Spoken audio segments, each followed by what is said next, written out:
So today we are going to learn about gene. What is a gene? We listen in our regular life about gene.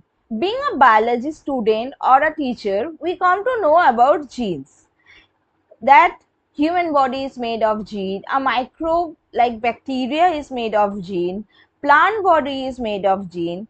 But the regular question that arises in our mind is, what is a gene? So in the functional unit of DNA. Gene is the functional unit of DNA. But what do we understand by the term the functional unit?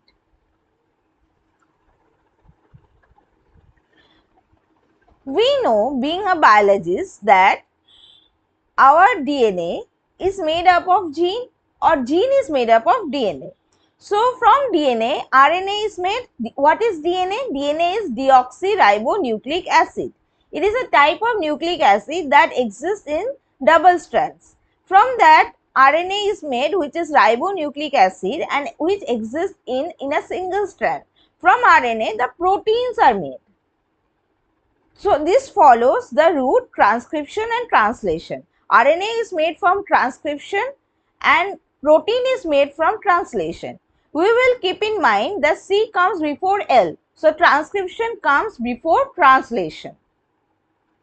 The portion of the DNA that give rise to a functional protein is called the gene. Functional protein? Do that term hit your mind? Question arises, what is a functional protein? Let's see.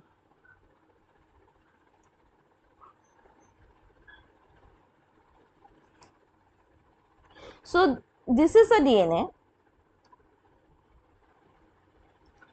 and this is also a DNA.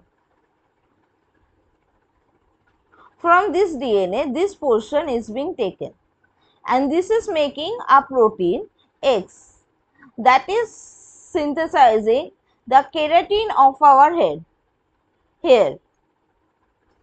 And from this portion of the protein, a Y protein is made which is synthesizing nothing.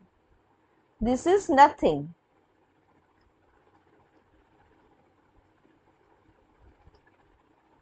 This is nothing. So this portion which is making a keratin protein is the functional portion of DNA and is called the gene. But this portion which is making nothing, a protein which is having a no function in our body, is not called a gene. So the portion of the DNA that give rise to a functional protein is called the gene, whereas the portion that does not give rise to a functional protein, a protein which has no function in our body, is not called a gene. So this is how from chromosome from gene a functional protein is made. Understood? Thank you.